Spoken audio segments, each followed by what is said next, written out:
Welcome to On the Edge with April Mahoney Brains. Here, this is the spot where the conversation is pointed, the guests are sharp, and the responses are never dull. Welcome home, Brains.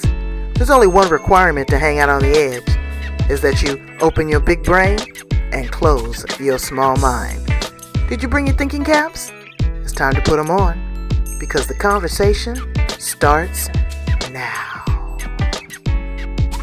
Niomi Reardon from Australia. Right there, Brains. I try to get my fingers right. I do, because, everything is flipped, much like life. And you know what? She's going to talk to us about something very peaceful, very wholesome, and something that we all need. She tells me that she has a scientific-based technology for removing negative stress with kindness. It seems so simple, but it's not. People are challenged every day just to say a kind word, just to have a kind thought. So she has some technology that is really going to help us expedite those feelings and those emotions and extract the stress from our lives. It's so much pain and anxiety, and we're still all thawing out from this COVID experience. So I can't wait to hear what she has to say. And Niomi Reardon from Australia, welcome, baby, to On the Edge. Where are you at? Hey, thank you. Well, I live in South Australia, but I'm actually living in Cairns, Queensland at the moment. And so what is this place right here? What do we do here? This is the place where? Oh, yeah. This is the place where the conversation is pointed, the guests are sharp, and the responses are never dull. Brains, I'm telling you, you're going to get an extra prize for that. Be sure I get your address one more time, because, she knows where she's at, okay? Tell us a little bit about you. Okay, so yeah, it's always a bit hard to talk about yourself sometimes, isn't it? So No. Well, it is for me, like once upon a time I could never have done this. So they say you teach what you need to learn. So I was quite a highly stressed person, but now I've learned how not to be a highly stressed person and how to enjoy life a little bit more and be a bit more real and authentic. So I have been a nurse since 1987, so they're a long time. I am a mother of 3 children, 3 awesome girls who are all now technically adults, but I think they never stop being your children. I grew up with amazing parents, a mum who was before her time, who was into meditation and yoga back when it was not scientifically based. And yeah, I'm an adventurer. I love traveling. I'm a reformed adrenaline junkie. What else do you want to know? You're a what junkie? A reformed adrenaline junkie. No drugs. Okay, I got you. No drugs. And I guess I'm an educator, an author, a health coach, and a nurse. Wow. So what area of nursing did you special in? Was it just I am a Jill of all trades. So because I don't just do nursing, I do health coaching and educating and authoring. I am a Jill of all trades. So you can chuck me in any situation. I can go into emergency. I can go into a nursing home, anywhere that you need a nurse. And I am like a chameleon. I can fit in and do my thing. Well, I want to commend you and love on you, because there's nothing like a nurse. Everybody's all excited about the doctor. It's not the doctor, it's the nurse. You put up with the disgruntled patient, the verbal abuse. If there's any administration of medicine that's wrong, they blame it on the nurse. Your time, your energy, and then what you have to put yourself up against, and then still come home and try to be balanced for your family. So you say that you have this technology. Yes, I guess technology is probably not the perfect word. It's more techniques. So there's techniques. Okay. Yeah, they're all techniques, and there's so many of them. I could do a session on each one, but yeah, basically it's all about having self-compassion, learning to meditate, your yoga, being able to focus in onto your body and acknowledging and being authentic with your feelings. That's what it's all about. And education, understanding, having that knowledge. So another one of my passions is the Radical Remission project that I often talk about. And it's how people recover from cancer, but they can also prevent from getting any kind of illness. And those techniques are what I'm all about. Tell me a little bit more about that. A little bit more about that. Okay, so have you heard of the Radical Remission Project or spontaneous remission? No. See, when I hear that, I'm just like, why doesn't the world know more about this? Because they're waiting for you. They are. Well, I can't take all the credit because so I'm being influenced by many, many people like Deepak Chopra, Donna Eden, Peter Levine, Bruce Lipton, Brene Brown's a favorite. But this particular thing is Kelly Turner did her dissertation. She's just an ordinary woman like you and me. She's American. And she did a study on all the people that recover from cancer, right? And the doctors say that's not possible. How did that happen? And there's a criteria. So they have to live for 5 years. They have to have not used just normal everyday medicine. They have to have used other things.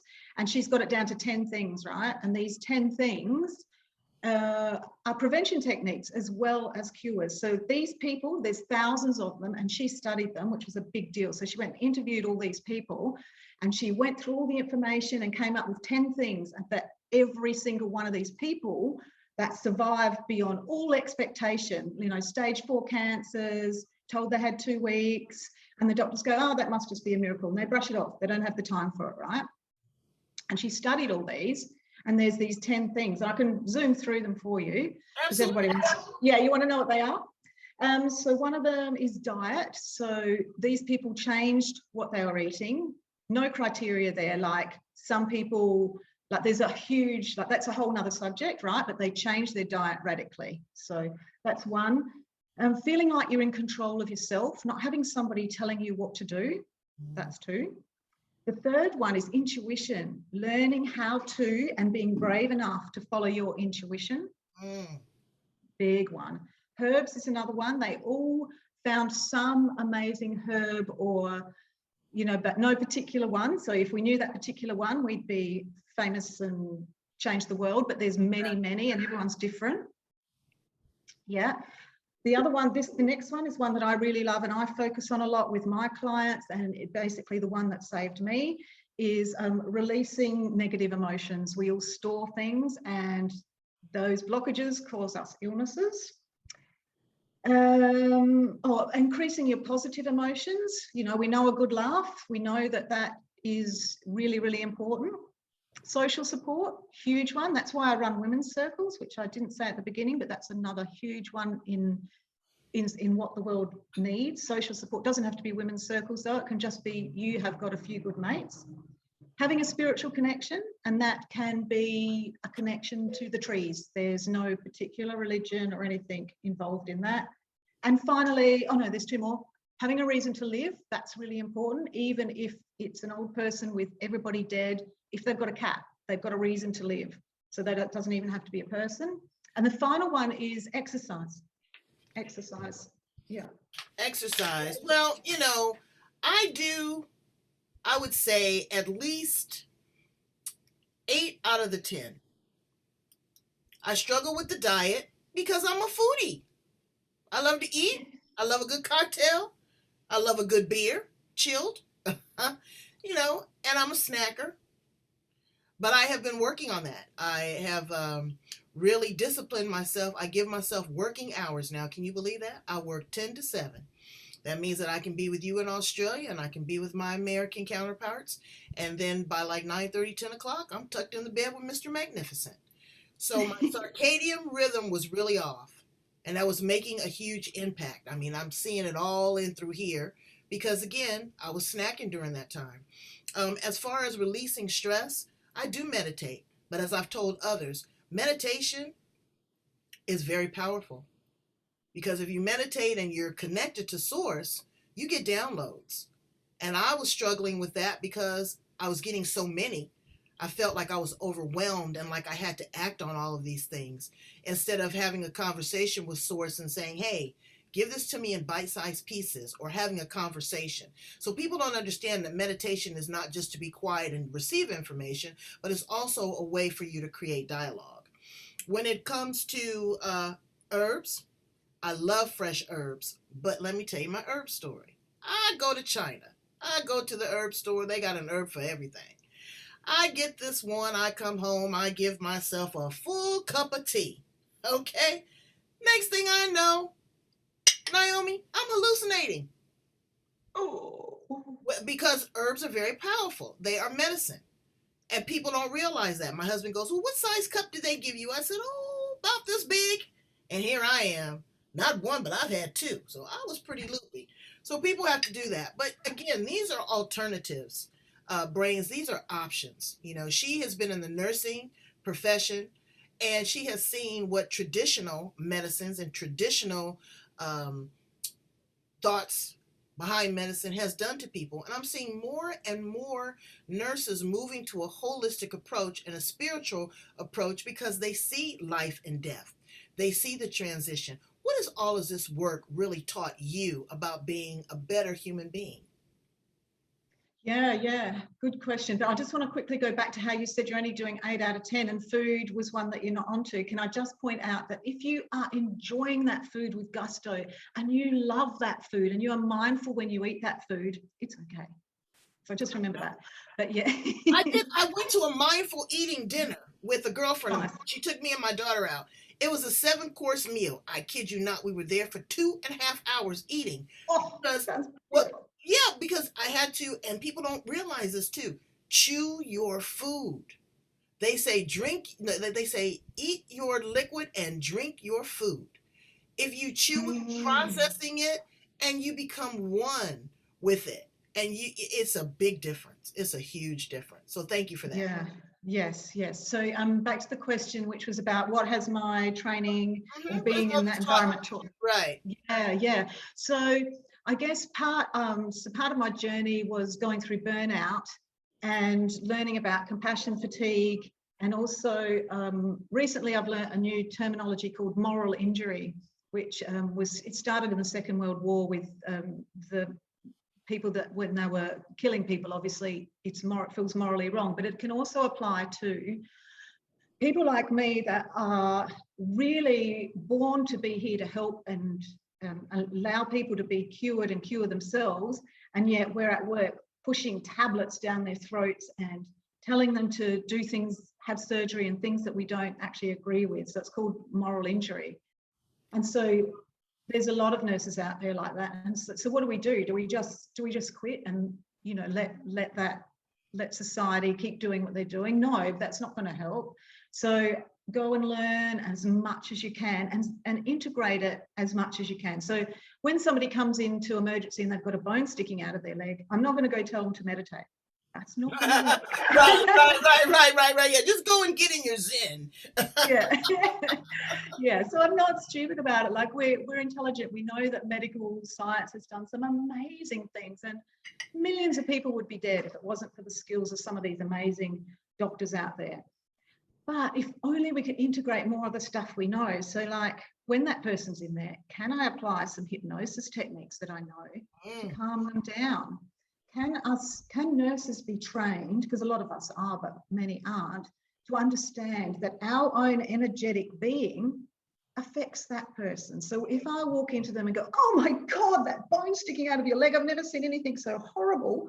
We would never do that. We would never do that because we're not trained to do that. We're trained to suppress, which is why I ended up getting sick. So we're not trained to do it, we're trained to suppress. But if we can go so far as to acknowledge that as we walk into that room, if we can provide an energetic, healing, loving, calming energy for that person, their progress throughout their whole journey is going to be shorter. It's going to be better on the economy. That person is going to heal faster. And myself, I feel like I'm actually doing something as well, rather than repressing my own terror and fear at this person. Yeah, so that's just one of the things. And have I answered the Well, question? I hear so many nurses here in the United States really suffer with with stress, and it is awful because it is also they need to learn resilience. Again, your heart charges, you just keep going. You're like the Energizer bunny. You never take time. And there's a lot of bullying that I heard that goes into the nursing environment. I would have never thought that. Every nurse that I've ever come encounter with has always been cool, calm, and collective. but then I know that they have a trigger, so it's so great that you see it from both sides and that you understand that what you pour into yourself, you also pour into your patients, and that helps their healing. So tell Yeah. me about some of the other fun things that you love to do there in Australia when you're not doing the heavy lifting of, trying to help people reduce their stress, or you're working as a nurse. What else? Oh, so I'm a big hiker. I love going on hikes. If you ever see any of my Facebook posts, that's what I'm about. And I'm all about being out in energy. So when I do my one-on-one coaching, it's about being out in nature. So like, so if we need to do a releasing process, for example, we might write a word on a rock and we'll throw that into the ocean, but it'll be a whole ceremony to release whatever needs to be released. Yeah, so I do that hiking with is what I fire. love to do. Yeah, I do that Hey? with fire. Yeah, so you do it with Yeah, rocks, and I love rocks, so I'm gonna have to try that next time I go to the beach. I'm going. That's a great release. yeah. There's so many fun things that you can do, but connecting with nature will. Another one of the big techniques that I'm really passionate about is stabilizing your nervous system and learning how to become in tune. So, like even right here, right now, I know that we have an international global audience, so I am quite nervous, but being aware of that and acknowledging that, step one. Absolutely. Not ignoring it, yeah, and being aware of your physiology. And I'm aware that I'm probably talking a bit too fast, but No. that's okay. But see, that's what happens. It's that neuro linguistic programming. It's that conversation that we have in our head. It's that if I could have, would have, should have, I'm not going to be enough. I'm not perfect. Nobody wants perfection. I know I don't, because you know what perfection can be? It can also be a sign of insecurity. What I like is authenticity. What I like is originality. What I like is innovation. That's what really plants the seeds and make an impact, because again, there again is that two-way dialogue. And I think you're doing a phenomenal job, and no one would have ever known that I was your first until you brought it up. But let me ask you something. You got three daughters. I got Mm. one. What in the world, number one, do they think about what you're doing? Because kids, oh, mama's on one, she, they don't get it until they get it. And then number two, what kind of conversations do you have with them about balance and being harmonious and living their best life? Yeah, beautiful question. So yeah, I love my three daughters so much. They're all quite different. So my oldest is nearly 30 and my youngest is just 18, and then I have one in between who's 21. And I think they have completely grown up with my ways. So as I said, my mum was before her time, so we were meditating and doing yoga as children.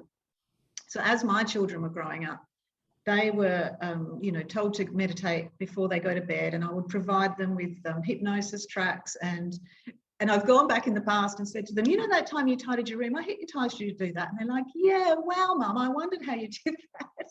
Exactly.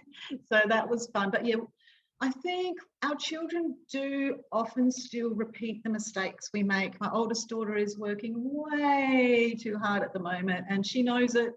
And yeah, so just because you know everything doesn't mean that you are a master at applying it. We are all works in progress, going on, continuing on. But they also come on a hike with us every year where we go for 4 or 5 nights. We have to carry everything on our backs, no phones. We all bond together, and we have to take whatever food, sometimes water, and that's it. So we all get back to nature. We get a regrounding, and yeah, get together like that. But no, my children aren't perfect. They are just completely amazing children, and I'm not exactly sure what they think of what I do, but I think they're pretty proud of me. Well, they should be, and what you did is you have a perfect goddess moment when you do that. I had a goddess moment. We did some drumming in a drum circle, and I tell you, the fairies came out. There was fire, there was screeching, there was reiki, there was gongs, there was chanting, from 2 years old to 92 years old. It was amazing. And it changed the whole trajectory of my message, my mission, and my purpose. I thought that my frequency needed to go up to a higher pitch, but it actually needed to be brought down and grounded. Children, My daughter is absolutely amazing too. But I'll tell you, I'll tell her something, and she'll say, "That's not what Miss Niomi said. That's not what she said." So it's just how they process their information. What is your ideal client? Because everybody's not going to be your client, and the reason why I say that, it's not you. Sometimes we don't connect energetically. Sometimes the client doesn't want to do the work. They want you to come in with some pixie dust and just sprinkle it, and then everything is wonderful. Sometimes it needs longer than what you think. Sometimes people just aren't ready. What's your ideal client? So my ideal client is, I guess, somebody that is a few stages behind where I am at, because I can show them everything I've learned. So the ideal client would generally be a carer, somebody who's been through or going through some kind of burnout, which is generally a nurse, but it can be a mother, anyone from the caring profession, because if you can apply that caring that you have given to everyone else to yourself, it sounds so simple, but it's just not. It's So not. yeah, that's my ideal client. Yeah, somebody who is also open to, I've said to a few of my clients, are you okay with a bit of weird stuff? And they're like, yeah, bring it on. So as long as people are okay with weird stuff, because energy is hard to articulate how you move and heal with energy. And weird is good. Weird is sexy, actually. Who wants to be ordinary, especially after this COVID thing? You know, what has that taught you about you being somewhat isolated? Being in this nursing environment, all the paranoia that's going on, and now the thawing out. What has it taught you about yourself? The whole COVID thing, yeah, I guess one thing I'm extremely grateful that we've really been quite removed from it, but there's a little secret part of me that has actually enjoyed the slowdown, not the illness, the death, the devastation. No, if I take that on, I will cry. But the whole external thing of the world slowing down. We live out in the country, and just having less aeroplanes fly over, nature, we have so many more birds. It's incredible. Look, it's changed the environment because we don't have as many planes. And yes, your question was about me. It has also helped me to learn that I need to simplify my life. I want to simplify my life, which I am doing. But I think if everybody can bring in a little bit of that, a little bit less in our lives. So not having to drive to work to and from 5 days a week, staying at home maybe, where you get that extra half an hour to look at the sky while you have your cup of tea. So it's probably taught me about calming down. I don't watch media, so I rely on my husband, who's a media junkie, to tell me what's going on. So I get his kind of filter, and I'm on Facebook, but a lot of that stuff is not very. Yeah. I don't. And sometimes not healthy. My mother Exactly. says opinions are like assholes. Everybody has one and they all stink. So, I I lost know what my you mother mean. about 6 or 7 weeks ago. Yes, I'm sorry to hear that. And you're right, but you know what I'm gonna tell you, Naomi, it was a blessing in disguise. I got to see the transition of spirit leaving the body. I got to love, I got to nurture, I got to care. My mother lived with us for 30 years. We all got along, no problem. We were peanut butter and jelly. I didn't have those unanswered questions. I didn't have the what ifs. My mother was pretty progressive for her time too, born in 1929. So I resonate with you when it comes to being a daughter as well as being a mother. This COVID thing has taught me, again, is to try to be more of a minimalist. Now, girl, I'm still working on it. I found like 6 or 7 pairs of shoes that had never been worn. I was embarrassed. I was ashamed of myself because I was hoarding. It's taught me to be patient. I see people that go from a flicker to a flame. I mean, they're just waiting for an opportunity to attack. And that's because I think they have a lot of built up anxiety and stress that they haven't dealt with. It's also taught me to save some money because I'm not running out, going to lunch all the time, eating things I shouldn't, or having that cocktail that I shouldn't. So it's taught me a lot too. But it's taught me to, again, to love even harder and to appreciate every single brain like you on my show every single person that listens to my show. Just the postman, I appreciate him. I appreciate Mark Zuckerberg for having this platform. Could you imagine if he didn't have a Facebook, or we didn't have a Twitter or an Instagram, even with all the noise, how many people would have really, probably really gone off the deep end? Yeah, we're so blessed to have that form of social connection. Social Absolutely. connection is such an important thing, and it's like the rest of life. You really need to filter it and focus on where you want to be, not just let the stuff come in. A Right. bit like the way you guide your life. You need to make those choices, or things will come to you, and they're not the ones that come to you are not always the best Yeah, ones there'll to be a be. hot mess. Absolutely. There'll Mm. be a hot mess. So tell my brains how to get in contact with you. I want them to tap into your reservoir of dreams and possibilities and love. I think it's overflowing. It's something that we can never get enough of.